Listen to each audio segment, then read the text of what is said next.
हिंदू धर्म में त्रिदेवों में से एक भगवान विष्णु को सृष्टि का संचालक माना जाता है। मान्यता है कि सत्कर्म करने वालों की सहायता के लिए भगवान हमेशा आते हैं और उनकी इसी कृपा को हम कथा कहानियों से याद रखते हैं। भगवान की यही महिमा बताती है नारायण की श्री सत्यनारायण कथा।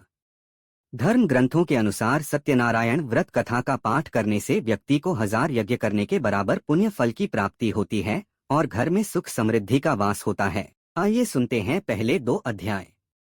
पहला अध्याय। एक समय की बात है, नैमिषारण्य तीर्थ में शौनकादि 88,000 ऋषियों ने श्री सूत जी से पूछा, है प्रभु, इस कलयुग में वेद विद्या रहित मनुष्यों को प्रभु भक्ति किस प्रकार मिल सकती है तथा उनका उद्धार कैसे होगा?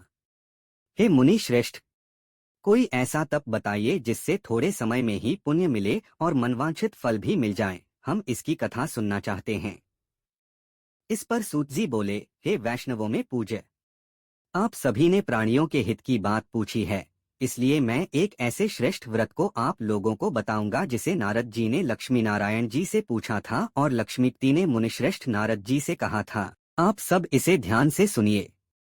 एक समय की बात है, योगीराज नारद जी दूसरों के हित की इच्छा लिए अनेक लोकों में घूमते हुए मृत्युलोक में आ पहुँचे। यहाँ उन्होंने अनेक योनियों में जन्मे प्राय सभी मनुष्यों को अपने कर्मों द्वारा अनेक दुखों से पीड़ित देखा। उनका दुख देख नारद जी सोचने लगे कि कैसा यत्न किया जाए जिससे इन मनुष्यों के दुखों का अंत हो जाए।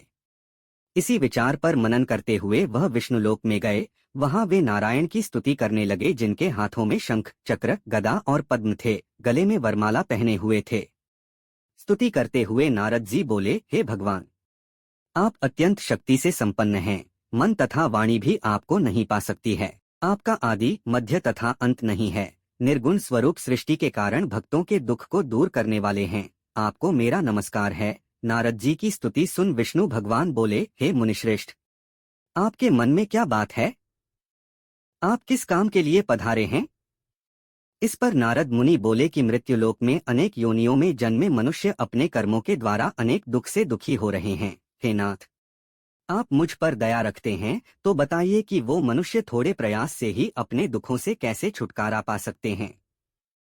श्रीहरि बोले, हे नारद, मनुष्यों की भलाई के लिए तुमने बहुत अच्छी बात पूछी है, जिसके करने से मनुष्य मोह से छूट जाता है। वह बात मैं कहता हूँ, उसे सुनो। स्वर्ग लोक व मृत्युलोक दोनों में एक दुर्लभ उत्तम व्रत है जो पुण्य देने वाला है। आज प्रेमवश होकर मैं उसे तुमसे कहता हूँ। श्री सत्यनारायण भगवान का यह व्रत अच्छी तरह विधान पूर्वक करके मनुष्य तुरंत ही यहाँ सुख भोग कर मृत्यु पर मोक्ष पाता है।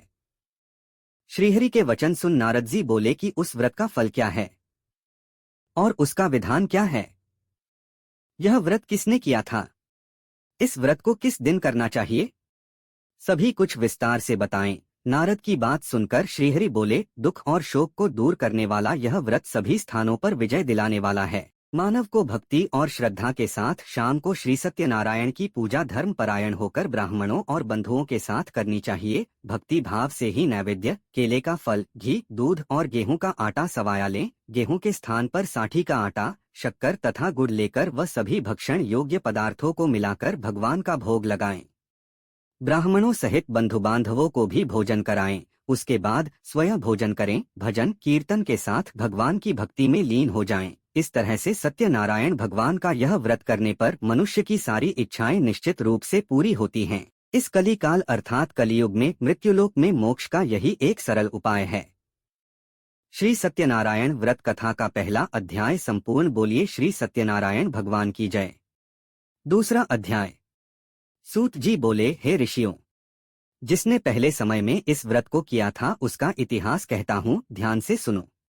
सुंदर काशीपुरी नगरी में एक अत्यंत निर्धन ब्राह्मण रहता था। भूख प्यास से परेशान वह धरती पर घूमता रहता था। ब्राह्मणों से प्रेम करने वाले भगवान ने एक दिन ब्राह्मण का वेश धारण कर उसके पास जाकर पूछा, हे विप्र, नित्य दुखी होकर तुम पृथ्वी पर क्यों घूमते हो? दीन ब्राह्मण बोला, मैं निर्धन ब्राह्मण हूँ, भिक्षा के लिए धरती पर घूमता हूँ। हे भगवान, यदि आप इसका कोई उपाय जानते हो तो बताइए। वृद्ध ब्राह्मण कहता है कि सत्यनारायण भगवान मनोवांछित फल देने वाले हैं, इसलिए तुम उनका पूजन करो। इसे करने से मनुष्य सभी दुखों से मुक्त हो जाता है। वृद्ध ब्राह्मण बनकर आए सत्यनारायण भगवान उस निर्धन ब्राह्मण को व्रत का सारा विधान बताकर अंतर्धान हो गए। ब्राह्मण मन ही मन सोचने लगा कि जिस व्रत को वृद्ध ब्राह्मण करने को कह गया है मैं उसे जरूर करूंगा। यह निश्चय करने के बाद उसे रात में नींद नहीं आई। वह सवेरे उठकर सत्यनारायण भगवान के व्रत का निश्चय कर भिक्षा के लिए चला गया। उस दिन निर्धन ब्राह्मण को भिक्षा में बहुत धन मिला, जिससे उसने बंधु बांधवों के साथ मिलकर श्री सत्यनारायण भगवान का व्रत संपन्न किया। भगवान सत्यनारायण का व्रत संपन्न करने के बाद वह निर्धन ब्राह्मण सभी दुखों से छूट गया और अनेक प्रकार की संपत्तियों से युक्त हो गया। उसी समय से यह ब्राह्मण हर माह इस व्रत को करने लगा। इस तरह से सत्यनारायण भगवान के व्रत को जो मनुष्य करेगा वह सभी प्रकार के पापों से छूटकर मोक्ष को प्राप्त होगा। जो मनुष्य इस व्रत को करेगा वह भी सभी दुखों से मुक्त हो जाएगा। सूत जी बोले कि इस तरह से नारद जी से नारायण जी का कहा हुआ श्री सत्यनारायण व्रत को मैंने तुमसे कहा। हे विप्रो, मैं अब और क्या कहूँ। ऋषि बोले, हे मुनिवर, संसार में उस विप्र से सुनकर और किस किस ने इस व्रत को किया, हम सब इस बात को सुनना चाहते हैं। इसके लिए हमारे मन में श्रद्धा का भाव है। सूत जी बोले, हे मुनियों, जिस जिसने इस व्रत को किया है वे सब सुनो। एक समय वही विप्र धन और ऐश्वर्य के अनुसार अपने बंधु बांधवों के साथ इस व्रत को करने को तैयार हुआ। उसी समय एक लकड़ी बेचने वाला बूढ़ा आदमी आया और लकड़ियां बाहर रखकर अंदर ब्राह्मण के घर में गया। प्यास से दुखी वह लकड़हारा उनको व्रत करते देख विप्र को नमस्कार कर पूछने लगा कि आप यह क्या कर रहे हैं। तो उन्होंने बताया कि व्रत कर रहा हूँ तथा इसे करने से क्या फल मिलेगा, कृपया मुझे भी बताएं। ब्राह्मण ने कहा कि सब मनोकामनाओं को पूरा करने वाला यह सत्यनारायण भगवान का व्रत है। इनकी कृपा से ही मेरे घर में धन धान्य आदि की वृद्धि हुई है।